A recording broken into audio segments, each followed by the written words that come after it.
Tunic is a cute but challenging experience, and while it reminds me of a range of different games, there's one in particular I couldn't keep out of my mind when playing Tunic, and that game is Fez.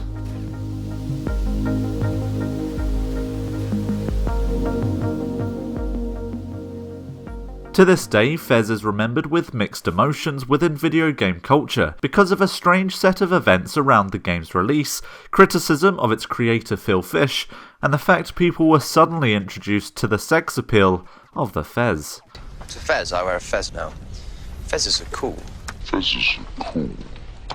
While the Metacritic score of the game may be lower than it should really be from the player community, that's more of a reflection of those events rather than the game itself, which to put lightly is an ingenious experience.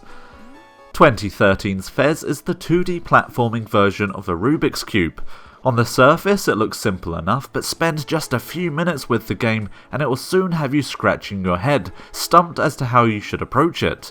With the limited toolset, Fez was able to create a wonderfully irritating experience. Fez achieved this by primarily using forced perspective, clever level design, and the merging of a 2-dimensional and 3-dimensional world to create these moments where you suddenly feel like you've had a euphoric moment as it inverts your way of thinking. Solving a puzzle in Fez is like realizing it's actually easier to peel a banana from the bottom rather than the top.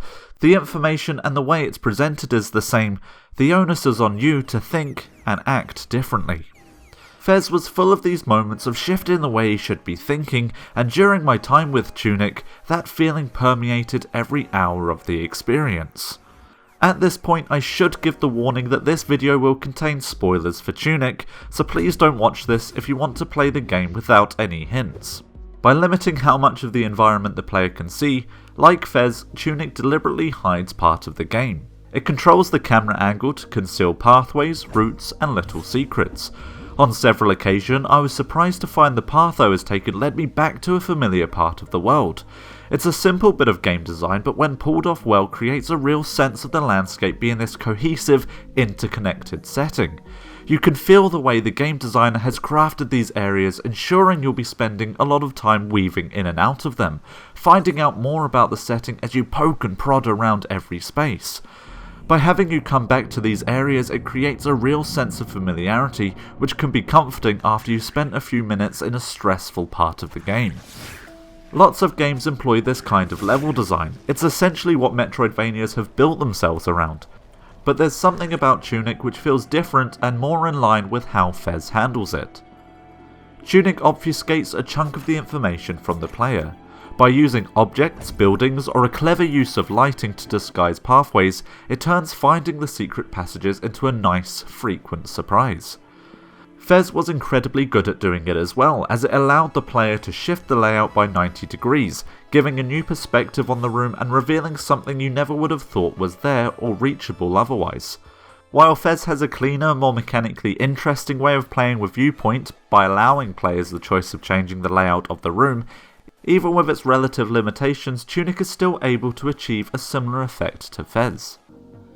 This is because Tunic is happy to limit the way it explains other parts of the game, wanting the player to figure out what's happening and how to do things. Like how Fez used the inherent language of 2D platforming games players are used to, Tunic relies on the recent groundwork laid by Dark Souls, assuming you're familiar with how to play the game by drawing on From Software's formula. By using the basics of the platforming genre, Fez encouraged players to experiment with the idea of how a platformer should act. So too does Tunic, but with the elements which make up a Souls game. It knows you'll immediately identify aspects like shrines and how they function, but deliberately omits parts of it, like how leveling up actually works in the game.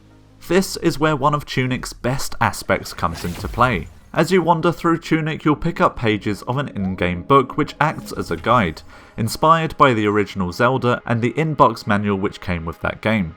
Aspects of Tunic's guide are pretty descriptive, but a lot of it contains vague hints to the world and how to interact with it. You'll rarely pick up pages of the book in order, as you get glimpses of places you may visit or mechanics you've not yet figured out. Like the manual, Tunic is fragmented, constantly giving the impression that you're just out of the loop. It doesn't want to give you the full picture. There's an air of mystery present in every interaction and aspect of the game, as you wonder if something is just a nod to another game or contains a bit more meaning. It's a feeling of never truly knowing what you're doing and why. It's been a while since I played Fez, but I remember having a general impression of being out of the loop in that game as well. It felt isolating and intriguing.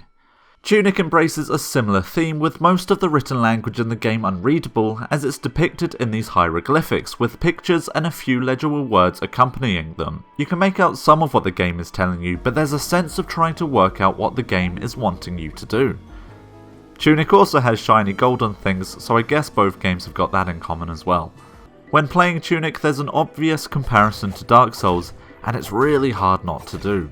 Yes, Tunic has the Estus Flask mechanic, bonfires, a similar combat system, and the whole retrieve your ghost after you've died. And I mean, for Gwyn's sake, Tunic also has a section in it which is essentially the Tomb of the Giants. But there's something in Tunic which is more Souls-like than most of the games which have been released over the past decade. A lot of games have used mechanics similar to Dark Souls, and yet have failed to encapsulate the feeling of the game and why it stood out. There's a range of Souls-inspired games which take the stereotypical Souls-like mechanics and yet manage to fall short of the series. Hell, Dark Souls 2 failed at getting it right. But Tunic understands what made Dark Souls unique, and it's the same reason that Tunic reminds me of Fez. It's down to the mystery and the unknowable world. When Dark Souls came out, people didn't know how to play it. It really changed a lot of perceptions around how a game should play and how much of the game should be communicated to the player.